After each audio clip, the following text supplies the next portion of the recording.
In front of me is a PS3 motherboard, and unfortunately this board has the green light of death. If, like me, you've got a PS3 console that's not turning on, there is a way you can try and figure out what's wrong with it, and that is to use a UART reader to dump the Syscon error log.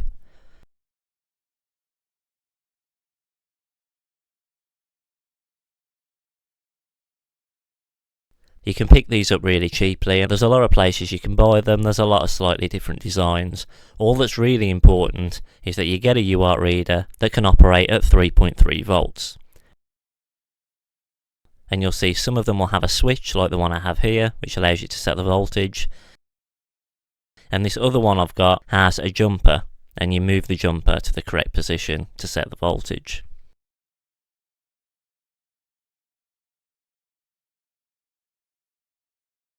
You'll also need some wire to connect the UART reader to the console, and if your UART reader has male headers on the end like the ones I have, the easiest thing to do is to get some female jumper wires. Later on I'm going to cut these in half, strip the other end of them, and solder the stripped end to the console.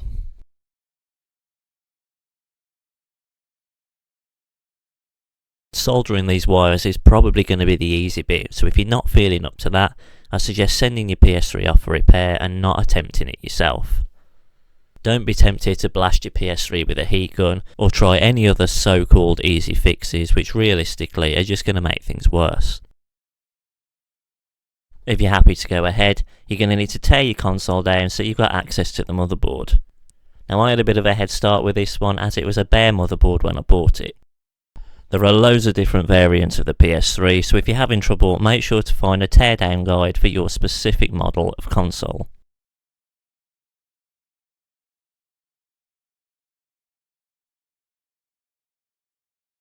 Once the board's ready, the first thing I'm going to do is solder the wires onto the UART points on the console. Now again, this is something which will vary depending on the console that you have, so be sure to use a guide for your exact model of PS3 motherboard to make sure that you're soldering the wires to the correct points. Also, make sure that you're soldering bare copper wire to the board. Some people seem to like using jumper wires that have got a male header on the end and soldering that to the board, which is really not a good idea. It creates a very rigid connection and puts a lot more strain on the pads on the board, and it massively increases your risk of ripping them off. That said, I am actually using jumper wires myself, but with a female header on the one end, and I just cut them in half so I've got bare copper on the other. The female header just makes it easier to connect to the UART reader, so that is something I'd suggest you do. There are a lot of pads and components in the area, so just take a bit of care doing this. And the solder pads themselves are not particularly big either. It's a good idea to pre-tin the wires and the pads beforehand, it just makes soldering a little bit easier.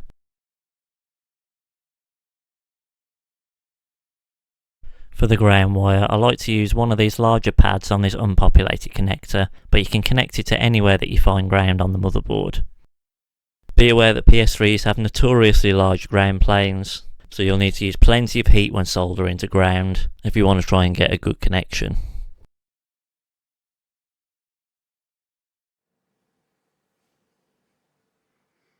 Now to test the console, you will need to put the pressure plates back on the CPU and GPU, and also put the power supply back in place, which sits on top of the board. You can put the metal shielding back in place to do this, but this will block access to the solder points if you need to rework them later on. What you can do instead is if you cut some small pieces of cardboard, you can sit these under the pressure plates to ensure that they don't short out on the board. And the same with the power supply, you can put a piece of cardboard under the power supply so you can sit it back on the board. Because I like creating more work for myself, I did put the metal plate back in place on this, so it will make an appearance when I'm plugging in the UART reader, but I definitely suggest going down the cardboard route if you've got some on hand.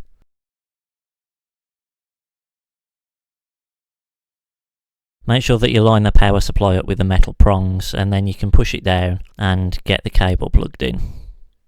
I won't bother screwing this in place just in case you need to go back and redo any of the soldering.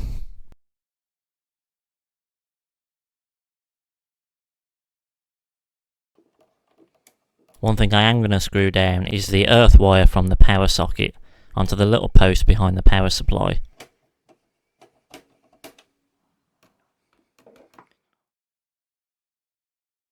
Last thing for me to do is plug the UART reader into the console. The ground wire should be connected to the ground pin on the UART reader, and if you're following the GitHub guide linked in the description for the pad layouts of your motherboard, you want to connect the wire that you soldered to the pad labelled RX to the RX pin of the UART reader and the TX to the TX pin. If, like me, you didn't think to label the wires for TX and RX, don't worry too much, as if there's an error later on you can always just swap the wires round and see if that fixes it.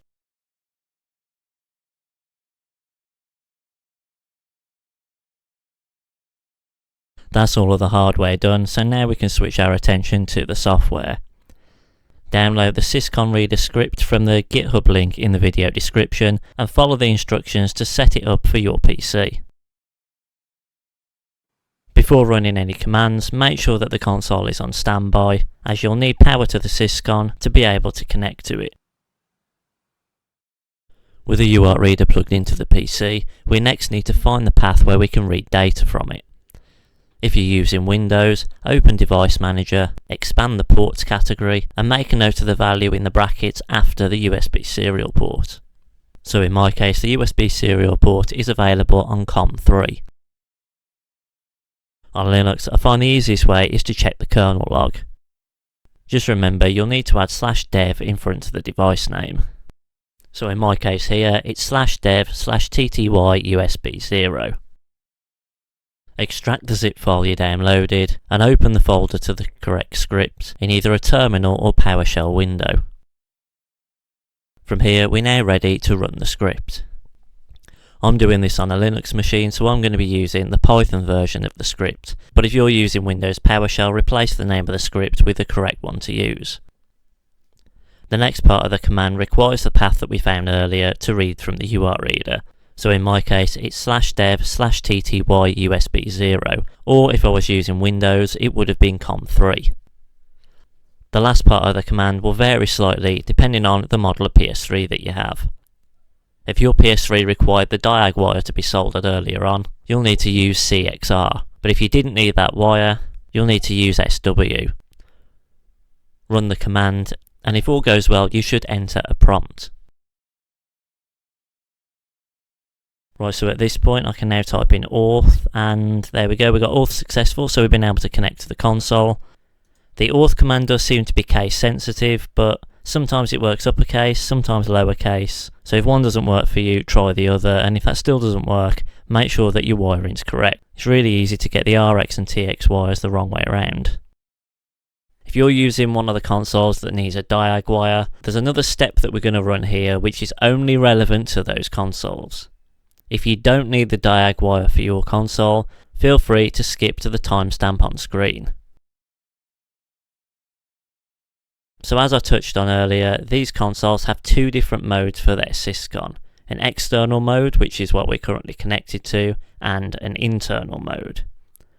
You can actually get the errors out of the system using external mode, but switching it now to internal mode will make the output a little bit nicer, and it will also allow us to run a few other commands to get a bit more information from the console.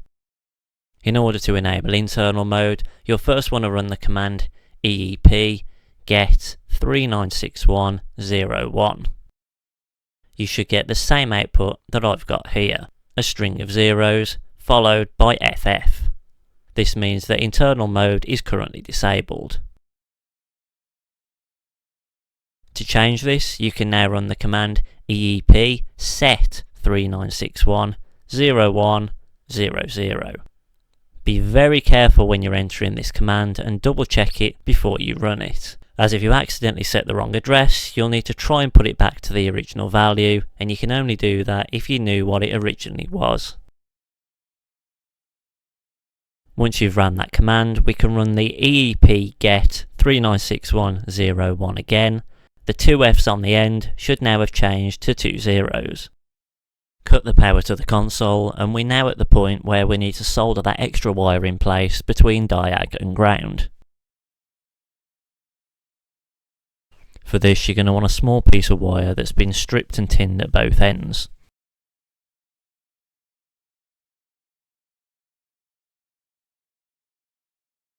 You can solder the ground side to any ground point on the console, but I like to just bend the wire around and solder to the ground point that I'm already using for the ground wire.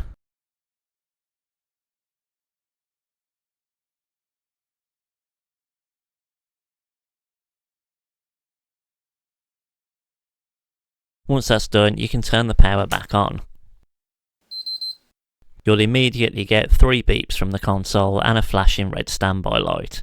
Don't be alarmed by this is expected.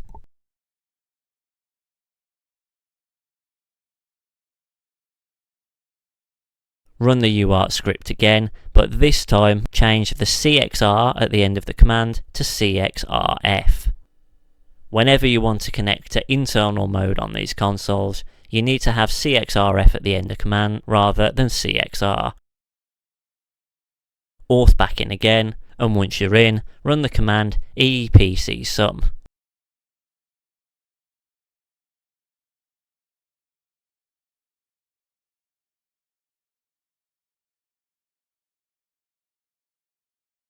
Looking at the output, you'll see a line which begins with the word sum. Look at the line after this sum command, so this is the line I'm looking at in my case, as this is the only line that we need to take any notice of. It's really important at this point that you take notice of the exact values that your console is showing for this line, as this will differ between different models of the PS3, and you need to run the command correctly for your specific console. So start by taking the last 4 characters of the address, so in my case it'll be 39FE. Then take the last 4 characters from the end of the line, so in my case 0038, and flip the pairs of numbers around, so I'll end up with 3800. So the command you need to run, you'll start with a W, so that will write to the Syscon, followed by the 4 characters of the address, so in my case 39FE, and then the 2 pairs of characters from the end of the line flipped around, so in my case 3800. Again, I need to stress you need to read the output from your console and use the values that it's giving you to make sure you're writing the correct value to the right location. And I'm going to run a EPC sum again, and you'll see that sum line has now disappeared. You can ignore everything else, you just want to make sure that the sum line is no longer present. Turn the power off to the console again, and turn it back on, and you should no longer get the 3 beeps when it's turned on. Connect to the console once again via internal mode, which again, and now we can rejoin users that don't have the diag wire and start actually dumping the error log. To dump the errors from the Syscon, simply run the error log command. That's ERRLOG. I like to copy this output to a file for safekeeping and so that I can refer back to it later on. I also like to run the bcount command. That's BECOUNT. This will tell us the number of times the console was turned on, turned off, and the number of power on hours. For the console I have here, it's been turned on a lot more than it's been turned off, but it's only got a power on time of 52 days. Now if we consider that this console has the green light of death, it makes sense that the bring up is much higher than the shutdown, as when the console loses power without a proper shutdown, a shutdown event will not be logged. The 52-day power on time also suggests that this console hasn't seen that much use through its life. So now you've got all this information, how can you figure out what's actually wrong with the console? There's a guide over on PS Dev Wiki which lists all of the error codes, what they generally mean, and how you can try and fix them. Now it's important not to jump to conclusions at this point, especially if you've got a few different error codes present. And the console that I've got here is actually a really good example of that. So if I look at the 1001 error, which is the most common one in the error log for this console, it suggests that there's an issue with the CPU's power. And you'll see here that the NEC tokens are one of the components that can cause this issue. So it would be easy to look at this and jump to the conclusion that replacing the NEC tokens on this console should get it working again. However, if we read through this full description, we'll learn that the 1001 error also occurs when the system encounters an unexpected shutdown. For example, you switch it off at the mains, or you use the power switch on the back of the console. Now I know this console has the green light of death, and once you've turned it on, the power button is no longer responsive. The only way you can turn this console off is to do an improper shutdown, so I'm confident that the 1001 errors in the error log are going to be caused by improper shutdowns and not the net tokens. I also know that the 3001 errors occurred when I tried to run the bring up command without the 12 volt from the power supply being connected. Here's an error log from another PS3 console, this time showing 3034 and 4401 errors. And a quick look at the dev wiki indicates that those two errors are associated with a dead GPU, and so that console is going to need a GPU replacement. It's important to consider all of the error codes in the error log, as well as any other behaviour or any other information you have about the console when coming to a diagnosis. The error log alone is not necessarily going to give you the answer, but it can be really useful in providing that additional information to come to a more informed conclusion.